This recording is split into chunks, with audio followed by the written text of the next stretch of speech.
Don't be afraid of the dark. Be careful with stars. Not every light is shining guide you, baby. Don't let them rain on your spark. Bonjour à tous, Zach Mwekassa, fondateur de Mwekassa. En effet, nous parlions de technologie et de capitalisme. Nous disions précédemment que la technologie nous a apporté beaucoup de choses positives. En tout cas, la vie a beaucoup changé dans le positif avec la technologie. Il y a beaucoup d'années, on n'avait pas de téléphone.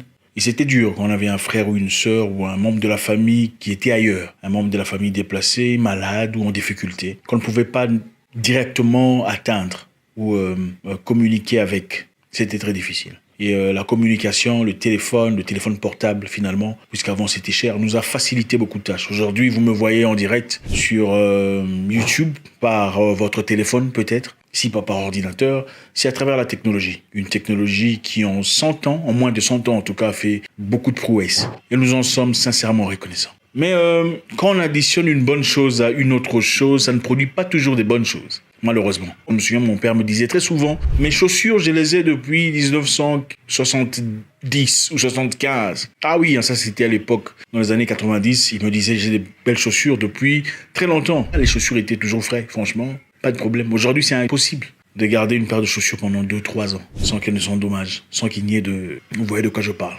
Parce que la qualité a changé. Ce n'est plus une question de fabriquer des chaussures pour habiller des gens longtemps. C'est une question de production massive de chaussures. Le capitalisme en soi aujourd'hui, son idée initiale était bonne, mais sa pratique est complètement différente de ce qu'on voulait du capitalisme. Le capitalisme aujourd'hui n'est pas ce qu'on nous dit, ce n'est pas une question de libre-échange, parce que la libre-échange a existé depuis très longtemps, avant l'arrivée du capitalisme sur le continent africain et ailleurs.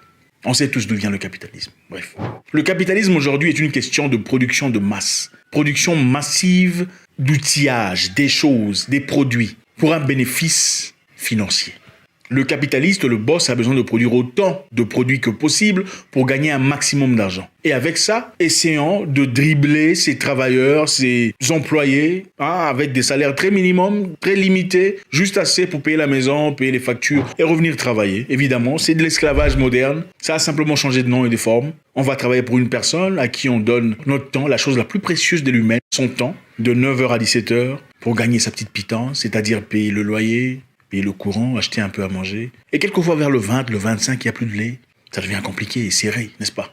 On a son petit salaire et après on recommence le cycle pendant 40 ans pour finalement avoir sa pension, si on a de pension qui perd sa valeur avec le cours de l'argent. Le capitalisme aujourd'hui, en rapport avec la technologie, nous apporte beaucoup de choses négatives, contrairement à ce que nous voulions précédemment. Comme les gens aiment la facilité, le bourgeois capitaliste sait que vous aimez la facilité, il a fabriqué l'intelligence artificielle dans votre téléphone pour faciliter la tâche. Siri, comment s'appelle l'acteur en 80, blabla? Siri vous donne le nom. Siri, qu'est-ce que 10 x 15 fait comme résultat? Siri vous donne la réponse. Quelle est la finalité? Facilité, évidemment, rapidité, mais à quel prix? Manque d'usage cérébral. L'être humain devient de plus en plus faible mentalement parce qu'il a Siri. Il ne fournit plus aucun effort à aller à la bibliothèque. Combien de personnes peuvent dire en toute honnêteté depuis le début de l'année? Combien de personnes ont eu le courage? Combien de personnes sont parties en librairie lire un livre? Très peu. Les capacités de l'humain sont comme des muscles. Quand vous ne travaillez pas un muscle, le muscle perd sa force, perd sa substance. Aujourd'hui, les gens n'ont plus besoin d'argent en monnaie parce qu'il y a facilité. On peut faire des transferts, on peut envoyer de l'argent à partir de son téléphone. Beaucoup apprécient cela, mais sans tout à fait s'exclamer ou poser de questions sur le côté négatif. Dans beaucoup de banques aujourd'hui, il n'y a plus d'humains.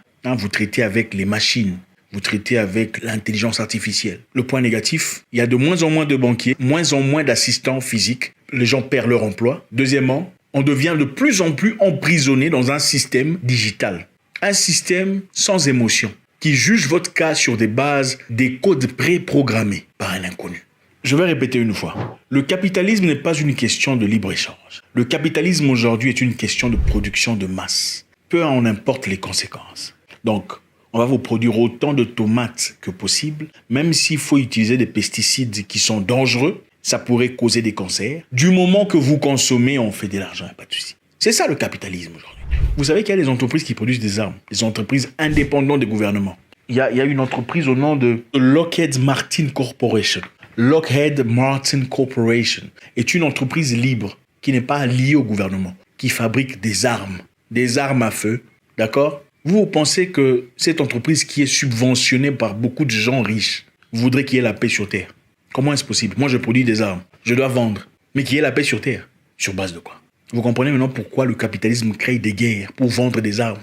L'amour démesuré de l'argent. Vous savez, il faut réfléchir, rentrer en arrière. Vous savez, en Afrique, les Africains sont différents.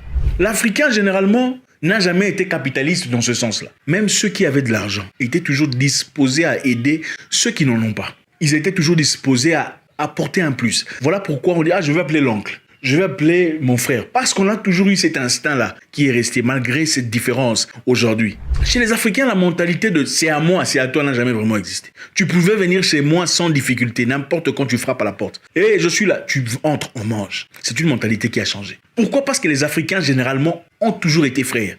Voilà pourquoi on s'appelle mon frère, ma sœur. On n'a jamais eu besoin de fabriquer des armes pour commencer des guerres avec qui que ce soit. C'est vrai, nous avions des armées pour nous défendre, pas pour aller en conquête. Nous vivons dans un monde où on veut nous imposer un système prétendument meilleur. Un système électronique, un système digital. Elon Musk, que beaucoup célèbrent pour ses capacités, ses prouesses d'entrepreneur. Elon Musk a dit que la capacité de l'intelligence artificielle aujourd'hui est très dangereuse à l'humanité.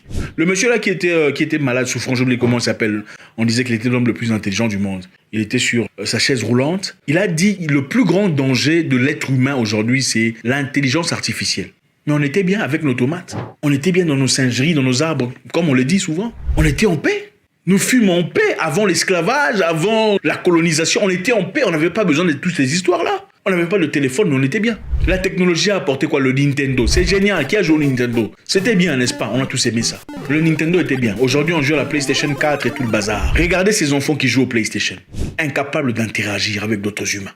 Ils peuvent rester là pendant 12 heures, 15 heures, 17 heures. Le cerveau est mort. On ne lit plus les livres. On ne saute plus dans le jardin. On a perdu la capacité de chercher des amis. Ah, bonjour. On ne sait plus comment faire ça. On perçoit tout le monde comme un ennemi. Le téléphone. On perçoit tout le monde comme un opposant, comme un adversaire. On nous a créé Instagram, qui a pour but de nous faire rêver des rêves imaginaires, des vies imaginaires, des gens imaginaires, que vous ne verrez peut-être jamais de toute votre vie. Et que beaucoup commencent à haïr d'ailleurs. Et vous vous demandez pourquoi la Corée du Nord s'est calfeutrée, s'est mise à l'écart, s'est ostracisée du monde. Parce qu'ils ne veulent pas cette histoire chez eux. C'est ça la réalité. Le capitalisme en stéroïde a été injecté dans la technologie, dans tout ce que nous vivons aujourd'hui. On cherche le dernier modèle de tout. Est-ce qu'on en a vraiment besoin? Aujourd'hui, mes frères, je voudrais vous appeler à la sobriété mentale et à la simplicité. Votre vie n'est pas moche. C'est le rêve qui est moche. Le rêve d'une vie meilleure qui doit être nimbée de certaines choses. C'est un rêve. Je ne sais pas jusque-là qu'est-ce que je dois vous dire.